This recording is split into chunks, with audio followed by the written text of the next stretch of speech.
So Derrick and I thought we'd talk a little bit about sales and marketing alignment today.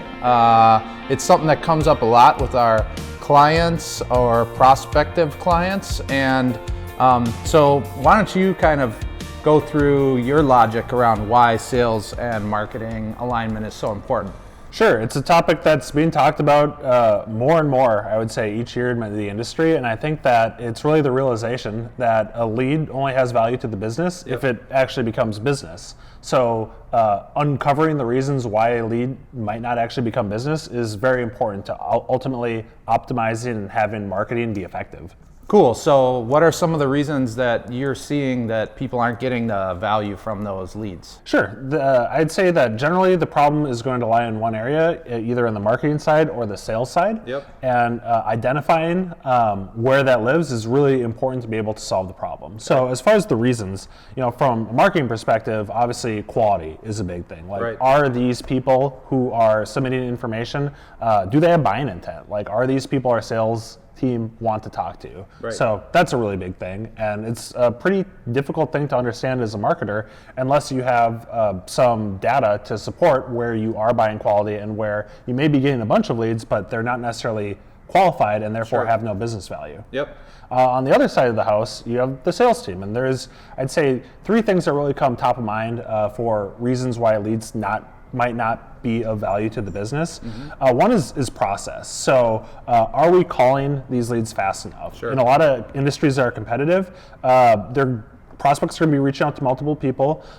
Some of your competition might be incredibly fast in terms of being the first people to actually reach them. Yep. And speed to lead is a very important thing just in terms of lead gen campaigns. And I would say, I think, especially with companies that have a little longer sales cycles, you end up having salespeople who really, they just want to talk to the people that are showing a ton of buying intent. They don't really want to have to work leads. So it really depends on the culture of the sales team as well, because at least in my experience, I've found where marketing is saying, hey, we're sending you all these leads, and sales is saying, well, they suck. And the reality is that maybe they're just not working them hard enough, or they're only really interested in the ones that are going to tip and be easy for them. So. Yeah, I think you uncovered another consistent point there, just in terms of the persistence and like having people who are ready to talk to you today.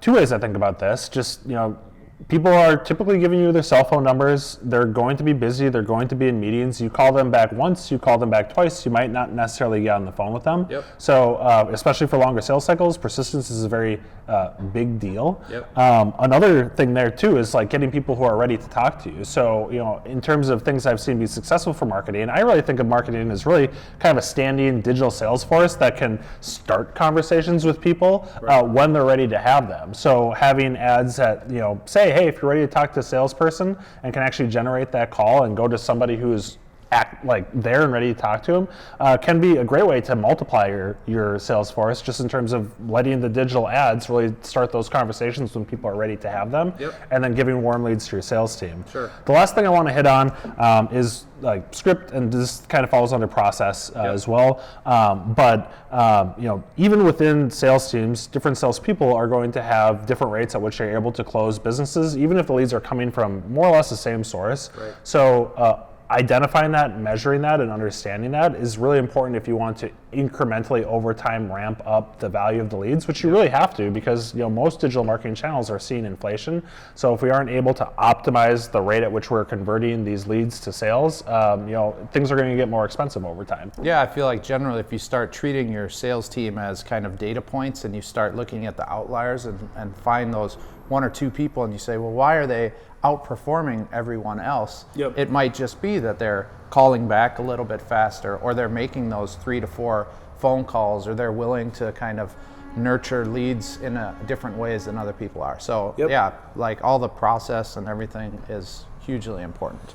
Two things that I want to call out too, from a technical perspective, routing is very important, just making sure that the sales team is getting the leads. Yeah. I have seen many examples where a marketing program has gone off, it's been successful, it's driven what seemingly is quality just in terms of first glance, to find out that the sales team wasn't receiving these leads because of a technical process or flow. Right. So that's obviously very disappointing, and you don't want to have that happen. Or you set up like this chat window, and then there's people who are trying to get on chats and nobody's actually responding to them. That can Exactly. be really frustrating, and that's one of those pieces where I'm ready to talk. Yep. Like, I want to chat, I have questions, and if the sales team doesn't believe in the chat or they just feel like they're too busy to answer it, that can be a real problem too. Yep. So what's the first step that people should be taking then with this kind of sales and marketing alignment? So, the first step to wisdom is identification. So I really advocate for just getting baselines with as narrow of a scope as you can to at least start that conversation in terms of identifying where the problem actually lies.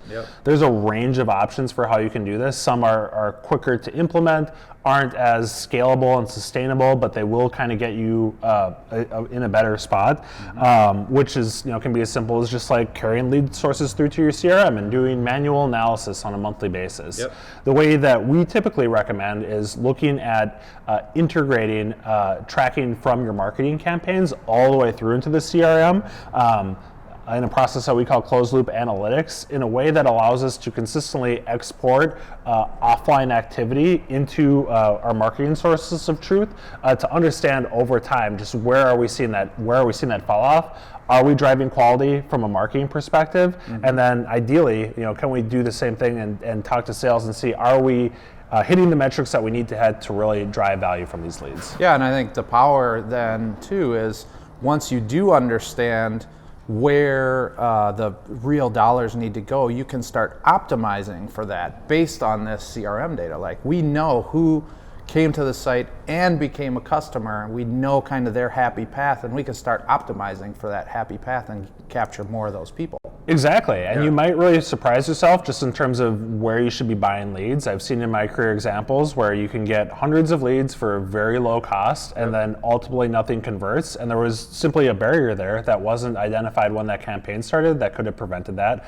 I've seen cases where leads that look on paper very expensive, we found that they close a very high percentage of the time, and campaigns that we would typically have turned off because we thought that this was not tolerable in terms of where we need to be from a business perspective, have actually made the cut as a result of having this additional data. So in terms of empowering your marketing team and empowering your business, it's a really important step. It's just that baseline measurement, one way or the other.